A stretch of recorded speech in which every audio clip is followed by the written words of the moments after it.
Hi, this is Kim with ScholarlyPursuitz. Welcome back to my channel. During today's trip, we're going to head to the Columbus Metropolitan Library in downtown Columbus. Now, I had to take you to this library. I love the library. If you haven't figured out by watching some of my videos by now, I love books. I love the library. One of the reasons I love libraries is because as a child, we moved a lot. When my dad got a promotional opportunity, we would move from city to town or whatever. And the first place I would always go to, and I always felt home at, was the library. And I would join that summer reading club every year. And actually, I still do the summer reading club as an adult. Did you know you can join the summer reading program as an adult? I don't know that I knew that as a child, but as a child I did it, and I'm still doing it to this day. So you can get free coupons for free things and activities. So I encourage you to, even the adults as well as the children, to do the summer reading program. Now I wanted you to see this mural. This mural follows the staircase up to the second floor, and we're going to stop first when we get into the library at this exhibit. Now, they always have exhibits. I've taken my dad to the train exhibit in the wintertime. This particular exhibit is a Lego based exhibit. And the cool thing about this is you can bring the children, or you can come. I was alone at the time when I came, but you can bring your kids and have them see this exhibit. There's a spaceship. There's a Marvel section. There's an airport. There's castles. Anything you can imagine is in this exhibit. The detail is amazing. And then after you spend time looking at all the different parts of the exhibit, you can take your kids to the children's area, and they have Legos there where the kids can actually build structures with the Legos. So very interactive. But I wanted you to see this exhibit because the library throughout the year has different exhibits, and this particular one is Legos, and it is just beautiful. The detail is just unbelievable. And I just really have fun kind of walking around looking at this exhibit. Now, look at the lights. How cool is that? Have you ever seen a Lego exhibit that has lights?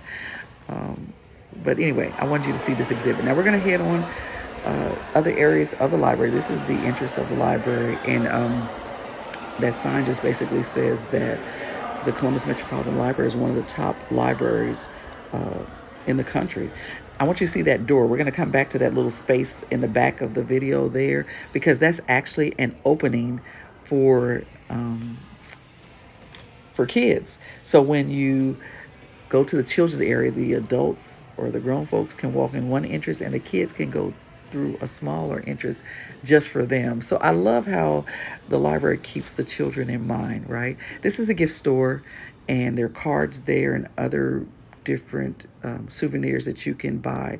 The gift store was closed when I was there that evening, but the hours of the library are great. I actually was trying to get there after work, and I thought it closed at 7, but I was happy that it actually closed at 9 because it gave me more time to walk around. As you can see, this library is huge, and we want to make sure we show some books because we're at the library, right? Lots of seats and seating spaces, and I'm telling you, at this point in my life, I'm always cognizant of where the seats are.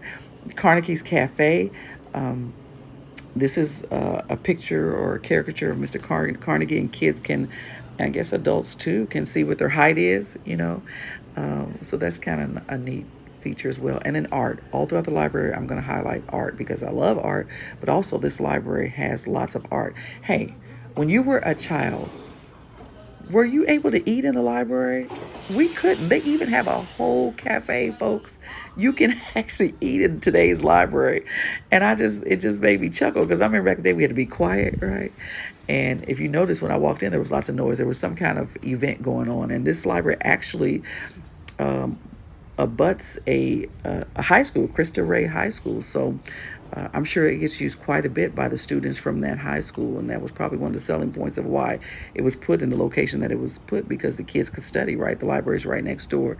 But I want you to see the different chairs. Now, I didn't actually sit in these chairs. I don't know if they're for kids or adults, but I'm going to sit in it next time I come. But look at those little sheep.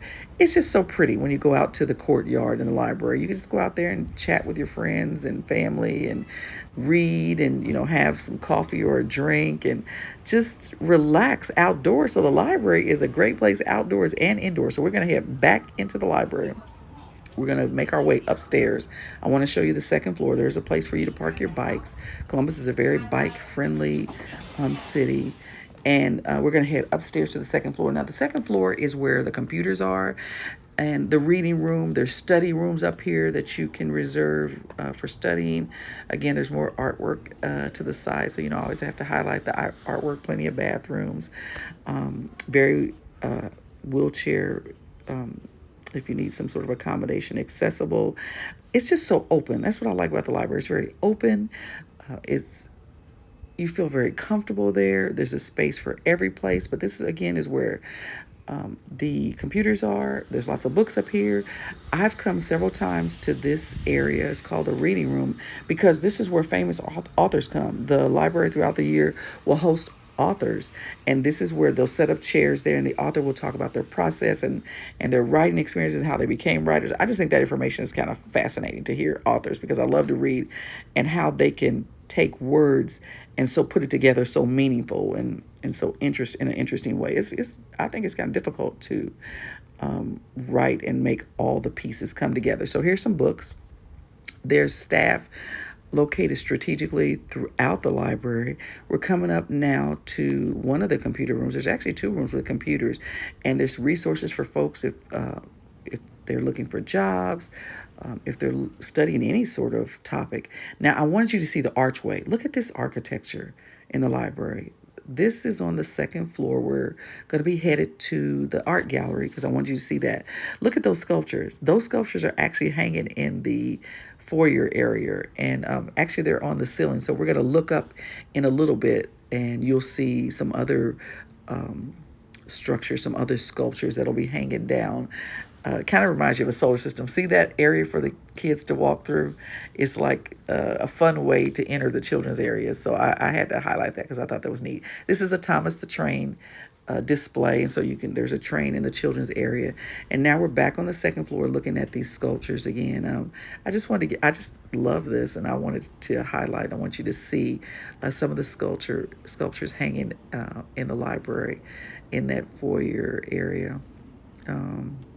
Reminds me of a solar system maybe, and I'm looking down on the first floor. Up. Look what's hanging up there. The artist wasn't there for us to ask what the significance. Artwork always has some sort of significance. There's a story to it, and of course, the beauty of art is you can give it your own significance. What it means to you. So the exhibit was called Dare to Be, and it was beautiful. It was interesting. I love different interpretations of art.